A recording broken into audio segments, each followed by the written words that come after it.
que acontece com a maioria dos casais que têm problemas? Ou mesmo quando acontecem algumas briguinhas, alguns desentendimentos. Casais que divorciam, seja do problema menor ao problema maior. O que normalmente acontece? O que acontece é o que acontece com todas as relações humanas. Que nós somos muito mais hábeis para enxergar o erro do outro, os erros dos outros, do que os nossos. Somos muito hábeis a respeito disso. Eu tenho certeza, se você tiver de dar uma lista de defeitos ou de falhas do seu cônjuge, não vai demorar muito para você falar. Mas para dar uma lista de falhas a seu respeito, você vai demorar um pouquinho mais. É normal, é natural. Nós olhamos para frente, nós olhamos para o que está fora, normalmente não olhamos para o que está dentro. E mesmo quando olhamos no espelho, vemos só a roupa, vemos só a aparência, não vemos o que está aqui dentro, o comportamento. Então, o grande erro dos casais, das pessoas que querem consertar os problemas de relacionamento, é culpar o outro. Culpar. Falar o que está errado com o outro. Quando o outro traz uma reclamação, ao invés de ouvir a reclamação, a pessoa pensa logo em outras reclamações para compensar os defeitos próprios. Se ela chega e fala, poxa, você mentiu, você falou algo para mim que não estava correto. Ele vai logo lembrar de uma situação em que ela fez a mesma coisa, ou pior, vai falar, mas você também fez isso e aquilo. E fica nesse jogo de vai e vem. Então, isso eu não preciso falar para você que não leva a lugar nenhum. Essa comparação de falhas, essa comparação de erros. Ou você exaltar as suas virtudes, porque você tem virtude, você gosta de olhar para as suas virtudes, e comparar as suas virtudes com os defeitos do outro.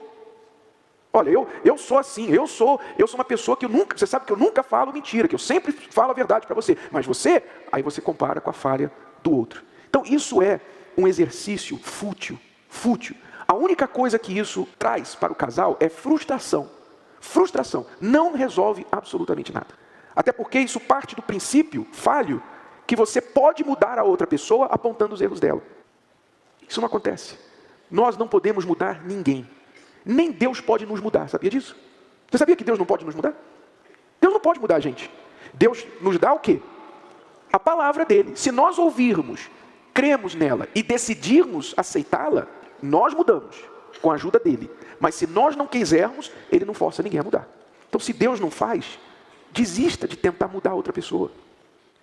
O que você deve fazer ao invés de tentar mudar a outra pessoa, é olhar para você e fazer a seguinte pergunta, para você mesmo.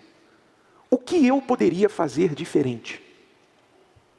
O que eu poderia, neste relacionamento, em relação ao meu cônjuge, fazer diferente do que eu tenho feito? O que eu poderia fazer melhor? O que eu poderia deixar de fazer, que eu sei que está errado? Ou passar a fazer, que eu não tenho feito? E isso é muito mais produtivo. E vai ter um resultado muito mais rápido no seu casamento. E isso sim vai ajudar, vai incentivar a outra pessoa a querer mudar. Essa pergunta, a pessoa tem que se olhar. Ela tem que se avaliar. Né? E normalmente a pessoa não faz isso porque ela está olhando para a outra. Eu cometi esse erro. Por muitos e muitos anos eu cometi esse erro. Não só com o Renato, mas com meu filho também. Eu olhava para o erro deles e eu não olhava o meu erro. Isso é muito comum. E quando a gente não olha, né, não se enxerga, a gente não se avalia. A gente até sabe, quando você falou, né, fala aí os seus erros. Eu saberia falar os meus erros. Mas eu teria uma razão por eles. Então, por exemplo, eu era ciumenta com o Renato. Mas eu tinha uma razão para ser ciumenta. Eu sou ciumenta porque o Renato não me dá atenção. Então, a gente sempre tem uma justificativa por ser daquele jeito. Porque a gente não está olhando para a gente. E quando eu comecei a olhar para mim, eu vi que eu era ciumenta porque eu era insegura, porque eu tinha outros problemas. Esses problemas vieram antes do Renato. Eles estavam dentro de mim. Então, eu pude mudar. Eu pude ver, não, então eu sou assim porque eu penso assim, porque aquilo aconteceu e tal. Então, eu pude resolver o meu problema. Quando eu resolvi o meu problema, o Renato, ele não estava me dando tanta atenção quanto hoje. Hoje ele me dá bastante atenção. Mas ele, no início, quando eu mudei, ele não tinha mudado ainda. Mas eu mudei. Então, a minha mudança não foi porque ele mudou. Foi porque eu resolvi o meu problema principal. Então, quando você olha para você mesmo, quando você se avalia, você tem como resolver problemas que ninguém pode resolver por você. Deus conhece esses problemas, Deus vê esses problemas, Deus sabia das minhas inseguranças. Mas por que todos os anos que eu passei problemas no meu casamento, Ele não me mostrou? Ele mostrou.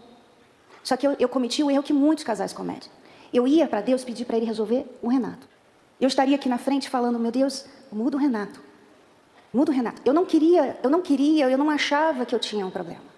Eu achava que eu tinha problema por causa do Renato. Então Deus não podia falar comigo.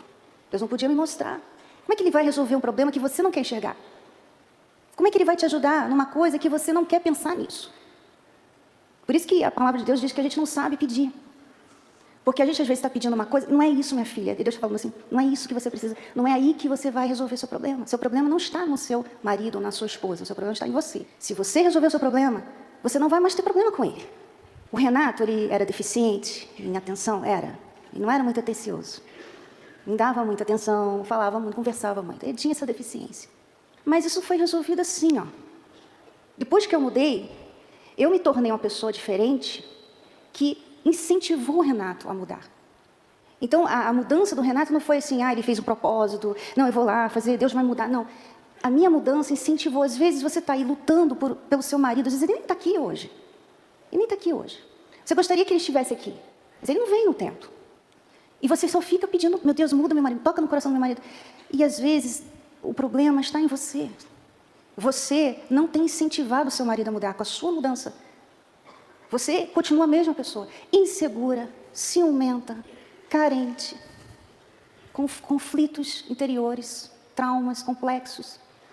Você tem pensamentos de, superioridade, você é um homem orgulhoso, você é uma mulher que quer ser independente, você não quer ouvir, você não acha, você sempre tem que estar por cima, você acha que você sabe tudo. Tudo isso são problemas seus, são seus problemas. Então não coloque o problema nele, não coloque o problema nos filhos, você tem que resolver os seus problemas.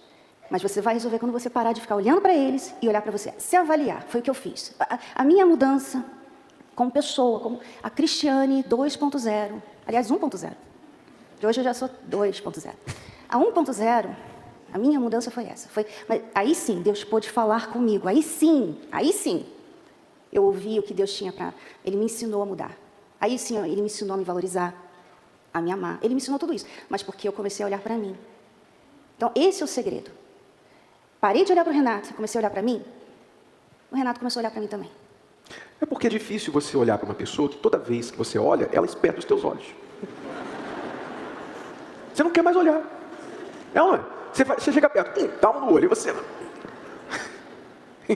Quando eu passei a olhar e vi que ela não estava mais espetando os meus olhos, mas estava ocupada com os erros dela e começou a melhorar como pessoa, naturalmente, isso também é natural do ser humano. Assim como é natural você ver os erros dos outros, né?